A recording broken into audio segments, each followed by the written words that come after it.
Hello what's up everybody, my name is Nick and welcome to my YouTube channel let me flow. Guys, आज के इस video में मैं कुछ फ्रेजल वर्ब्स के बारे में बात करूंगा। Most of my viewers commented on my YouTube channel let me flow that जो फ्रेजल वर्ब्स होती हैं वो बहुत ज़्यादा हार्ड होती हैं। बेसिकली मैं क्या मानता हूँ फ्रेजल वर्ब्स को लेकर, जो फ्रेजल वर्ब्स होती हैं या फिर जो भी ईडियम्स होती हैं वो हमारे सिंपल से सेंटेंसेस को एडवांस तरीके से कन्वर्ट करने में या फिर एडवांस तरीके से एक्सप्लेन करने में हम इनका यूज़ कर सकते हैं अपने सेंटेंसेस में। तो ये जो फ्रेजल वर्ब्स होती हैं या फिर जो भी ईडियम्स होती हैं वो भी एक वोकैबुलरी वर्ड्स ही होते हैं जिनका यूज़ आप भी अपने सिंपल से सिचुएशन को एडवांस तरीके से एक्सप्लेन करने में यूज़ कर पाओगे। तो आज के इस वीडियो में मैं इसी तरह की बहुत सारी फ्रेजल वर्ब्स के बारे में बात करूंगा। तो चलिए गाइस, फटाफट से वीडियो को स्टार्ट करते हैं। हमारा पहला सेंटेंस है Why hasn't she gotten back to me yet? यहाँ पर गेट बैक टू समबडी एक फ्रेजल वर्ब है। इसका मतलब होता है कि किसी पर्सन को रिस्पॉन्ड करना वाया ईमेल, फ़ोन या फिर मैसेज। मतलब फ़ोन के थ्रू या फिर ईमेल के थ्रू या फिर मैसेज के थ्रू किसी पर्सन को उत्तर देना।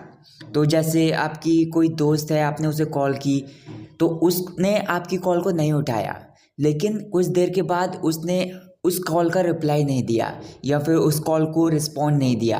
तो यहाँ पर आप ऐसा पूछ रहे हो why hasn't she gotten back to me yet, मतलब अभी तक उसने मुझे मेरी कॉल का रिप्लाई क्यों नहीं दिया या फिर मेरी कॉल का उत्तर क्यों नहीं दिया, मतलब मुझे कॉल बैक क्यों नहीं की अभी तक उसने। Sorry for the delay in getting back to you. अब उस कॉल का उत्तर देने में बहुत देर हो गई, तो अब ये सेंटेंस बोला जा रहा है sorry for the delay in getting back to you. मतलब आपको कॉल बैक करने में जो देरी हुई है उसके लिए मुझे माफ़ करें, या फिर आपको जो कॉल बैक करने में या फिर आपकी जो कॉल आई थी उसका उत्तर देने में जो देरी हुई है उसके लिए मुझे माफ़ करें। Sorry for the delay in getting back to you. I have to catch up on my work. यहाँ पर catch up सिंपल एक फ्रेजल वर्ब है। इसका मतलब होता है किसी चीज़ को तेज़ी से करना या फिर किसी चीज़ को जल्दी जल्दी करना, क्योंकि आपको किसी चीज़ के लिए देर हो रही है या फिर कहीं जाने की देरी हो रही है। तो यहाँ पर ये बोला जा रहा है कि मुझे अपने काम को जल्दी जल्दी निपटाना पड़ेगा या फिर मुझे अपने काम को जल्दी जल्दी ख़त्म करना पड़ेगा, तेज़ी से करना पड़ेगा क्योंकि मुझे देरी हो रही है। You should catch up on your homework. यहाँ पर आप अपने बच्चे से कह रहे हो या फिर अपने स्टूडेंट से कह रहे हो कि तुम्हें अपने होमवर्क को जल्दी निपटा लेना चाहिए या फिर तुम्हें अपने होमवर्क को जल्दी जल्दी करना चाहिए। Vicky and I get along very well. यहाँ पर गेट अलॉन्ग एक फ्रेजल वर्ब है। इसका मतलब होता है कि किसी के साथ एक अच्छे रिलेशनशिप में होना। अगर आप किसी के साथ गेट अलॉन्ग होते हो तो इसका मतलब होता है कि आप उसके साथ एक फ्रेंडली रिलेशनशिप में होते हो। आप उसके साथ जब भी होते हो तो बहुत ज़्यादा कंफर्टेबल फील करते हो, आप उसको बहुत ज़्यादा पसंद करते हो। तो यहाँ पर भी यही बोला जा रहा है कि जो विक्की है, जो मेरा दोस्त विक्की है, हमारा जो रिश्ता है वो बहुत ज़्यादा दोस्ताना रिश्ता है, या फिर जब भी हम एक दूसरे के साथ होते हैं तो बहुत ज़्यादा कंफर्टेबल फील करते हैं। I don't get along with that girl, मतलब मुझे उस लड़की के साथ रहना बिल्कुल भी पसंद नहीं है, या फिर हमारा जो रिश्ता है वो दोस्ताना वाला रिश्ता नहीं है, मैं उस लड़की को बिल्कुल भी पसंद नहीं करता। I don't get along with that girl. I am so happy that it is Sunday tomorrow, so I can sleep in. यहाँ पर स्लीप इन सिंपली एक फ्रेजल वर्ब है।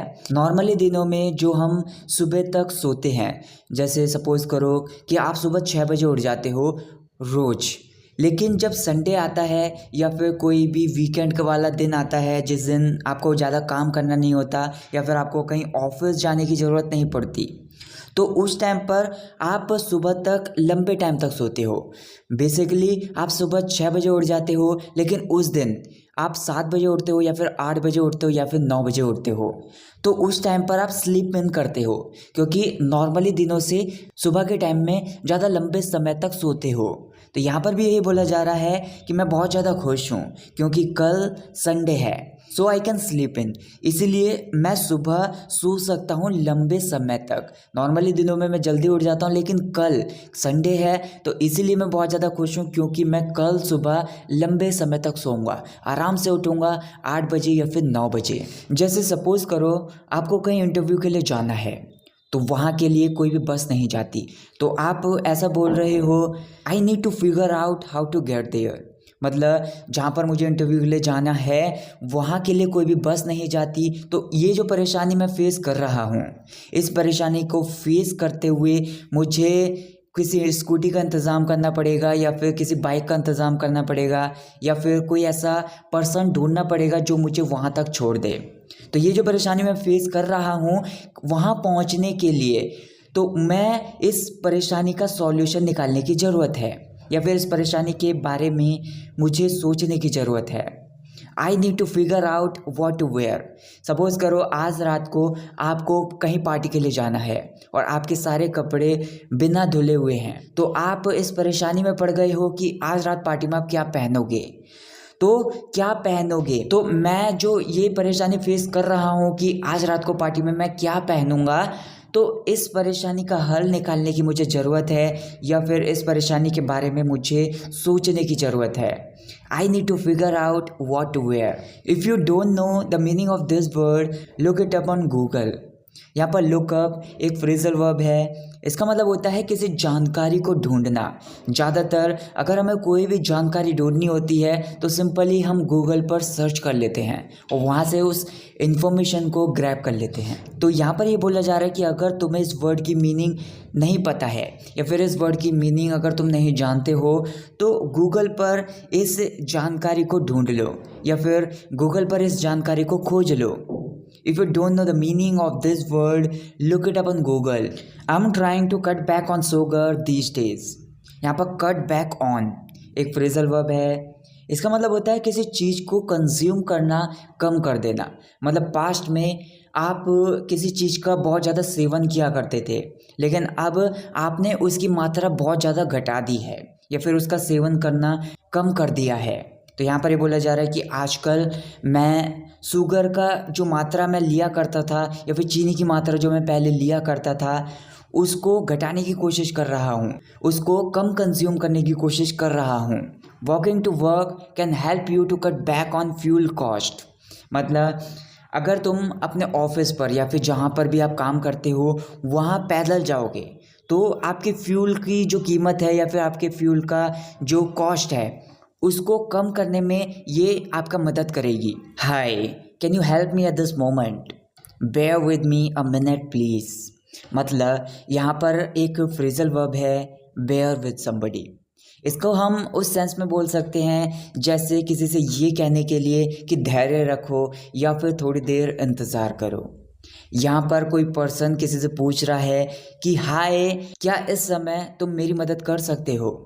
तो वो पर्सन बोल रहा है कृपया 1 मिनट के लिए रुको या फिर 1 मिनट का इंतज़ार करो, धैर्य रखो।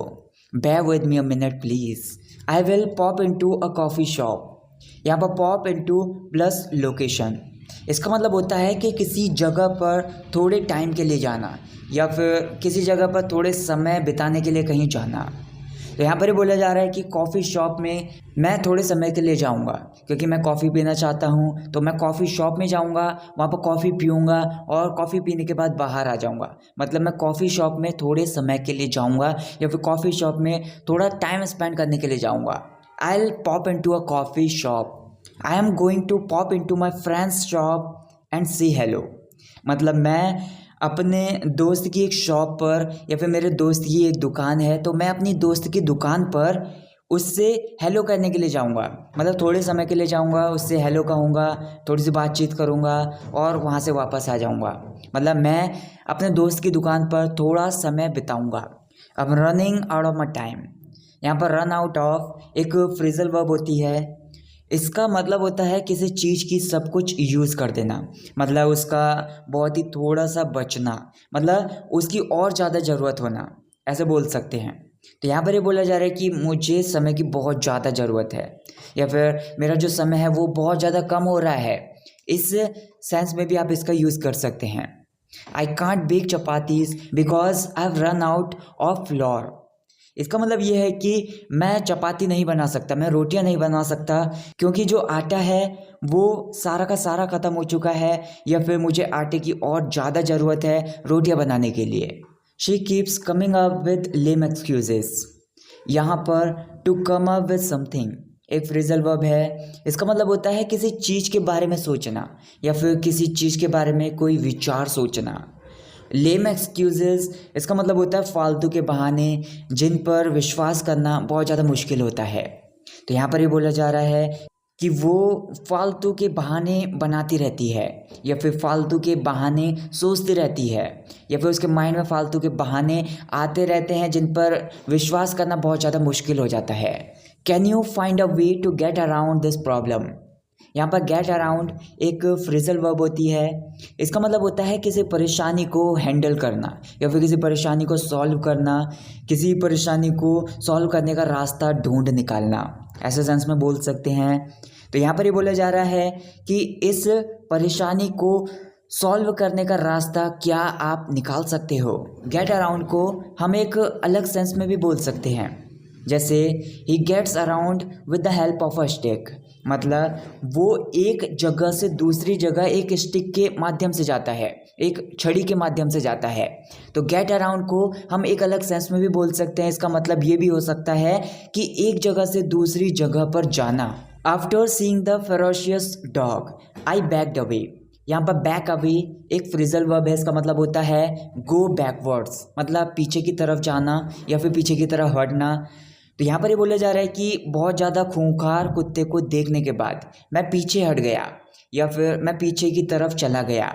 It came out that he was already married. यहाँ पर कम आउट एक फ्रेजल वर्ब है। इसका मतलब होता है कि किसी चीज़ का रिजल्ट निकलना या फिर किसी चीज़ का परिणाम निकलना या फिर उसका रिजल्ट होना, ऐसा सेंस में बोल सकते हैं। तो यहाँ पर ये बोला जा रहा है कि इस चीज़ का परिणाम निकल गया या फिर इस चीज़ का रिजल्ट निकल गया कि वो पहले से ही मैरिड था या फिर वो पहले से ही शादीशुदा था। It came out that he was already married. So that's it guys for this video. Guys अगर आपने ये वीडियो यहाँ तक देख ली है तो मैं चाहता हूँ कि आप कॉमेंट्स में 150 टाइप करके मुझे कमेंट करके बताइए, और आपके जो भी डाउट्स हैं उनको मुझे कमेंट करके बताइए। मैं उनको अपनी वीडियोस में लेकर आपके डाउट्स को क्लियर करने की अपनी पूरी कोशिश करूंगा। अगर आपको ये वीडियो पसंद आई तो वीडियो को ज़्यादा से ज़्यादा लाइक कीजिए, ज़्यादा से ज़्यादा शेयर कीजिए, चैनल को सब्सक्राइब करना ना भूलें। Thank you so much for watching this video. I will catch you in the next video. Take care.